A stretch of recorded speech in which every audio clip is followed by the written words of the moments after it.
All right, we're going to call this regular council meeting to order Monday, November 3rd, 2025, 5 p.m. Recording in progress. Request to turn your cell phones down or off, and roll call, please. Commissioner Edelman? Here. Commissioner Edrington? Commissioner Morse? Here. Commissioner Prentice? Here. Mayor Fitzgerald? Here, stand and take your hats off, please. Say the pledge of allegiance. The pledge of Allegiance to the flag of the United States of America and to the republic for which it stands, one nation, under God, indivisible, with liberty and justice for all. Remain standing, please. Heavenly Father, we just thank you for this glorious day, and we're grateful, Lord, for your many blessings on this city. And so we just ask tonight for your wisdom in all the decisions that need to be made by the council. In Jesus' name. Thank you. Okay, approval agenda. Get a motion, please. So moved. Second. All in favor? Aye. Aye. Public comment. Julie, want to stand and give your name besides Julie? Yes. My name is Julie Urum. Thank you so much for having me. I've been the executive director at Nature at the Confluence for 3.5 years. It's an absolute honor to serve the community. And I would first off want to thank the city and all of you for your support. This year we welcomed our second permanent staff member, which the staff member has strengthened our organization greatly, and that was made possible by funding from the Hotel Motel Fund that we requested last year. So I'm here to request funding again for the same purpose for the upcoming year, and I just wanted to share some updates, how we've used these funds, and why I think it's in the city's interest to continue to support the Confluence this way. Our stewardship and facilities assistant, their name is Eli, is responsible for the upkeep of our indoor and outdoor facilities, mowing our nature trails, stewarding our 5-acre prairie, executing our community garden beds, as well as a youth garden program at the Boys and Girls Club, and on top of planning and assisting with our educational programs. So there's absolutely no shortage of work for Eli and I to do. This role helps the Confluence be more self-sufficient and rely less on the public works and streets staff. This year, in 2025, the role was 780 hours, and our board of directors and I would like to increase that number of hours so that they can continue working at an average of 20 hours a week over the year. Our long-term goal is to sustain the position with funding from multiple different sources. And for now, the Hotel Motel funds are a fitting use and a significant help to our organization. It doesn't fully cover Eli's hours. We also use revenue from our budget for that, but it makes a huge difference. In 2025, we received $10,000 from the Hotel Motel Fund, and this year we are requesting $15,000. This helps Eli work more hours so that we can better serve our visitors and steward the land. And as you can see on the sheets that you can keep with you, we offer about 100 public programs per year, meaning that anyone can drop in. These events are educational and community building. We host over 40 field trips with groups such as Black Hawk Elementary School, the Bruce Nichols Boys and Girls Club, the Park North Girl Scouts, Rockford Public School summer camps, Beloit College, and homeschool groups, as well as adult clubs. We count thousands of people who visit our grounds for walking the dog, fishing, family portraits, picnics, and peaceful reflection. And we also host student interns year-round, helping train and prepare the next generation of environmental educators. And to learn even more about what we do, of course, you can follow us on our social media. And I also want to mention that we're really excited to host the South Beloit tree lighting again on December 5th. Steve and I think we've secured a tree to be donated again this year. And we have our volunteer crew that will be ready to string the lights and serve the hot chocolate. So I hope to see you all then as well. Thank you so much. All right, Julie, thank you. Well, we'll discuss this later, see what we can come up with. Next meeting. Okay, next meeting. Nathan, I think I'll wait for you to, because we're going to talk about you in a few minutes. Other public comments? Nobody? Well, one thing, let's recognize South Beloit Sobels, the Lady Sobels, the volleyball team, I guess believe we're conference champions. And then South Beloit football team was conference champions as well. And now are in their second playoff game. So good luck to them, and thank you for a great season for both. We get approval of the minutes. We'll make approval of the minutes for regular council, amended minutes of the regular council meeting held on October 6, 2025. Get a motion for that, please. So moved. Second. All in favor? Aye. Approval of minutes for the regular council meeting held on October 20, 2025. Get a motion for that, too. Motion. Second. All in favor? Aye. Approval of the public hearing held on October 20, 2025. Get a motion. So moved. Second. All in favor? We get approval of the claims paid October 18th, 30 through the 31st, 2025 for the amount of $278,177.61. Motion. So moved. Tracy, please. Commissioner Edelman? Yes. Commissioner Heatherington? Commissioner Morris? Yeah. Commissioner Prentice? Yes. Mayor Fitzgerald? Yes, we'll start out, we're gonna do things a little different, but we'll start out with attorney report. Thank you. Yeah, just a couple of things. One, I wanted to advise the city council that we did end up finalizing the transaction with regard to the property on 8th Street. It was a property that the city had foreclosed on as part of a code enforcement matter. And that property then went to a judicial sale in which a interested party came and bid $42,063.31 for the property. So that more than covered the city's expenses associated with that code enforcement matter. And those funds will be, I believe, deposited in the general fund, but earmarked for community development, as those funds are when we continue the work that's done. Also, just wanted to advise the council that the defendants in the Garden Hotel litigation, they have now gone past the deadline that would otherwise be allowed for an appeal to the U.S. Supreme Court.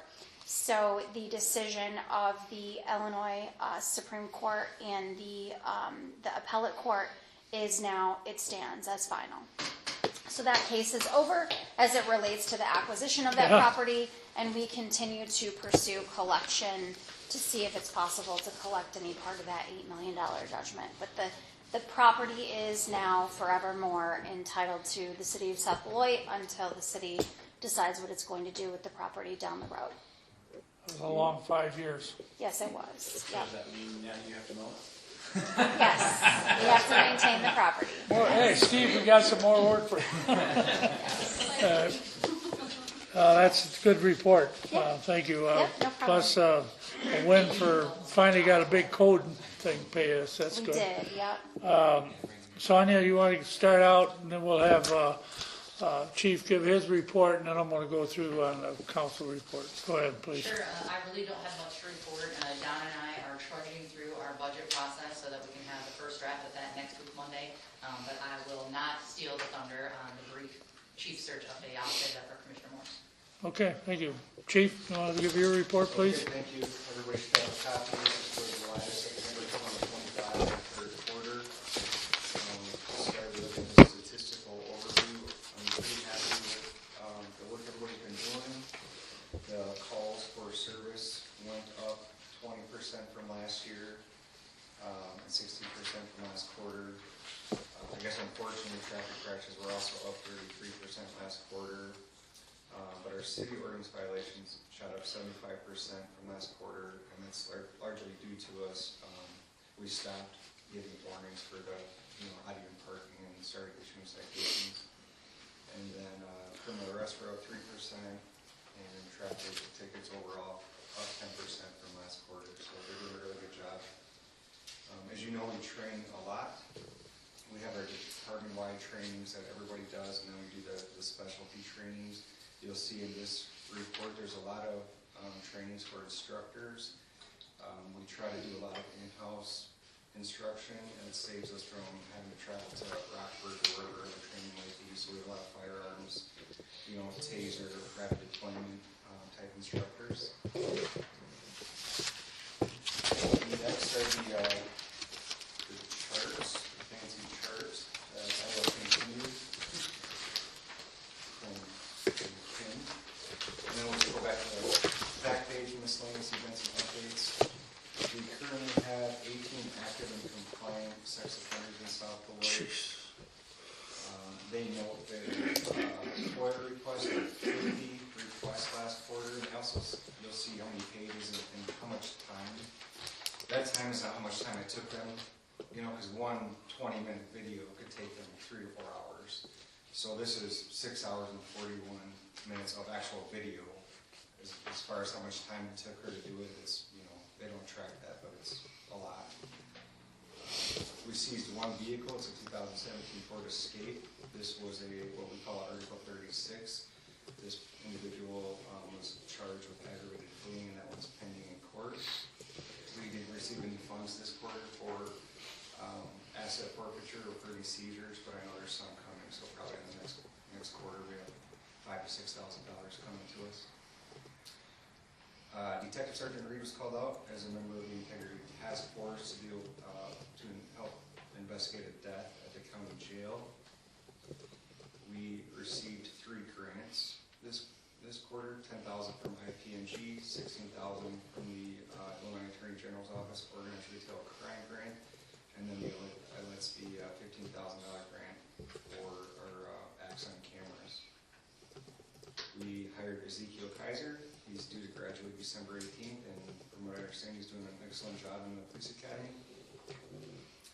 We had approximately 300 people attend National Night Out, so that was a big success.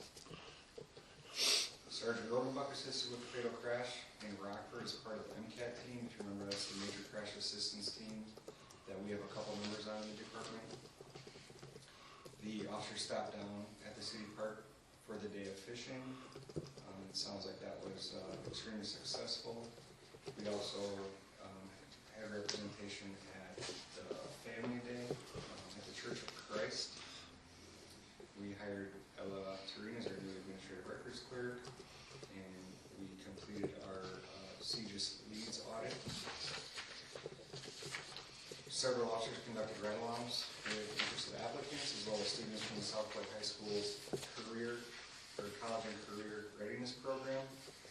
And our application was closed for full-time sworn officer. We had 23 applicants, but as of 20 minutes ago, it went down to 22.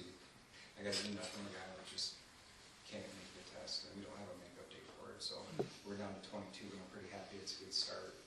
We need to hire one immediately, and we have a couple potential openings in the future as well. So, and that's our work. Excellent. Any department heads, anybody would have something to say there yet? Department heads? Okay, we'll go with, okay, Courtney, please. We had the trunk or treat, and real quick to follow up the chief for Ezekiel, I had a chance to spend some time with him, and very impressed. I hope he is a smashing success. We spent some time together with trunk or treat. Excellent. So, just wanted to make sure I get that said to you, so. Trunk or treat was a smashing success given the weather. We had 360 kids and 300 adults through, and it rained for the first 45 minutes we were there. Started it was from 3 to 4:30, and we didn't lose our line until about 4 o'clock. And people started lining up at 2 o'clock. So very, very successful. 25 cars, a couple of tables, so we had 27 stops, and just smashing success. So Excellent. and no issues from restrooms or anything, and nobody was, other than people wanting to cut the line because of the rain, I didn't have any issues. Okay, thank you, Courtney. Yep. Kenny? Update on the fire department. We have a week left for the chief's applications to come in. We presently have 5 applications. Anticipate we'll see a few more this week yet. And I've also been approached by several firefighters that are showing some interest in part-time positions here once we get things leveled out. So we're moving ahead, and it's looking good right now. Good, excellent. No report from me, other than I saw an unfortunate email from Jeff this afternoon on some vandalism that was made at a control panel of a lift station number 6 out, what was it, Willowbrook? It's out on Manchester Road, down from the fast fuel.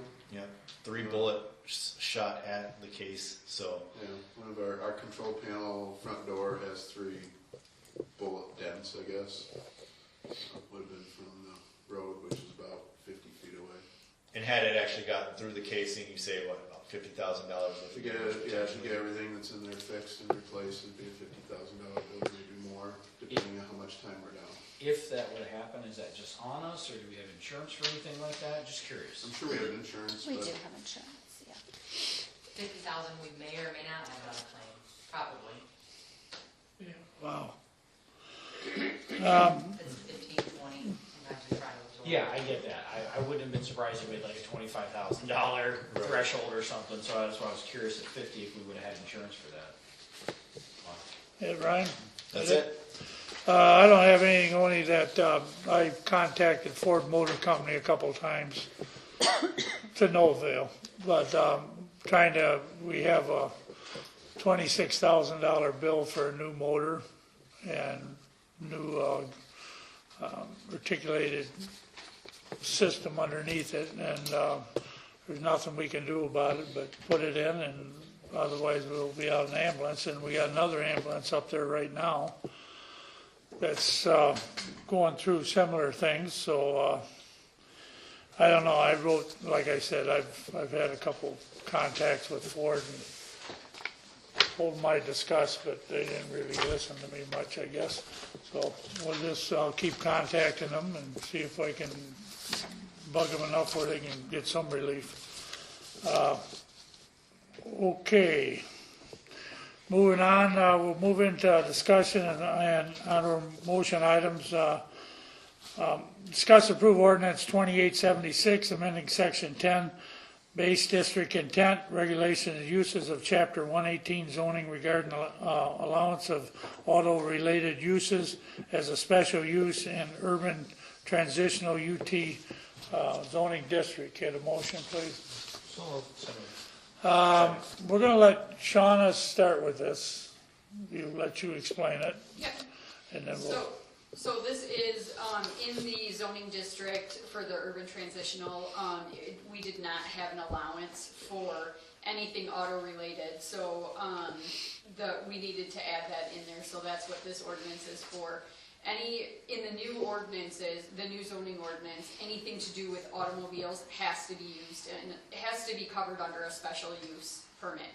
That can be anything from a gas station to a full-on salvage yard. So, which we would not put in an urban transitional. However, that just is a broad range. Anything that is an automobile use has to go under a special use permit. So that's what this is. All right, Nathan, I'll give you a chance to say if you want to say something about this or the next one. This one isn't mine. This one isn't his. He's This on one the isn't next yours. one. Nope, yep. Okay, I This guess is you the don't want to text- talk this is about it just the then. text amendment. All right, anybody else got anything on this? Okay, Tracy, please. Commissioner Edelman? Yes. Commissioner Edrington? Commissioner Morris? Yes. Commissioner Prentice? Yes. Mayor Fitzgerald? Yes, discuss approve ordinance 2877, approving the zoning variance in required rear yard setbacks that requires 30 feet down to 23 feet as required front yard setback from 33 to 20 for the property commonly known as Lot 33, 15582, 15586, Serena Drive, is that it? Sienna Drive, South Beloit, Winnebago County, PIN number 0404 478 015. Get a motion, please. So moved. Second. So this is a variance. The mayor and I talked about this a little bit, but this is a variance When the builders when they submitted their application for the duplex build, they realized that they were looking at Plat 1 originally, and they needed to look at Plat 2. Under Plat 2, when the road was dedicated as public instead of private, it cut into the property quite a bit. So they needed a variance for the front and the rear. But it doesn't affect the road. No, this doesn't affect the road. This is just because the two roads, the lot sits between two roads, essentially, right? It's not that, it's that when the infrastructure was put in, it was originally put in as a private road. And when it was dedicated to the city, it had to be the same size as a public right of way, which is 66 feet. That does not mean that the road itself is 66 feet, it means the right of way. So when they did that, the right of way into the front yard, or cut into the front yard, which reduced the availability to construct on in the multifamily residential district. Our zoning board give approval on this. Yes. So. Anybody else? Tracy, please. Commissioner Morris?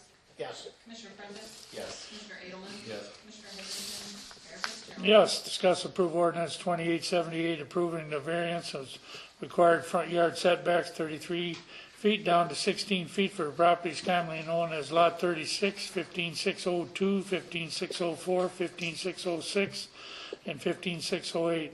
Sienna Court, Lot 37, 15612, 15614, 15616, 15618, Serena Court, Lot 38, 15622, 15624, 15626, 15628, Serena Court, Lot 39, 15632, 15634, 15636, 15638, Sienna Court, South Beloit, Illinois, Winnebago County, pen numbers 0404 426, 036, 0404 426, 035, 404 426, 034, 404 426, 033. Motion. So Second. So these are the same thing, this is a bulk, variance for the same things, only on a different section of Sienna. So these were actually already built, it was not noticed when they were built. The contractors came back and said, wait a second, we just realized we were looking at the wrong plat. We went through this with them, they did obviously they went to PZC and it was recommended for approval unanimously. And Nathan, I'm sorry, did I miss anything? No, but these are existing buildings. Yes. They conform to the rest of the buildings in the area that are already built. It's just that the switch from a private street to a public street made them very wide. Even with that, though, they're very small variances. The buildings just barely overlap that. But we want to make sure our title properly reflects the approval of the city for these variances. you would have no idea driving down the road. Right. I drive down these roads all the time. This is behind my house. You would have no idea. All right. Well, that's why I asked. Shauna if, and I asked Nathan if the residents were all happy with it, and nobody's protesting it. So I guess, as far as I'm concerned, Tracy, please. Commissioner Prentice? Yes. Commissioner Edelman? Yes. Commissioner Heatherington? Commissioner Morris? Yes. Mayor Fitzgerald? Yes, discuss approve ordinance 6646, approving the estimate tax levy amounts. Motion, please. Motion. Second. Don. This is a simple part of the levy process where we need to determine that we were not going to be exceeding the allowance for the increase in property tax. And we're not going into the requirement for the 5%, requiring a public hearing and all that stuff. So. We're allowing just what the Winnebago counties allow us to. Yeah. Yeah. So this is just a step in the process to determine that we're not doing the truth in taxation requirements. Okay.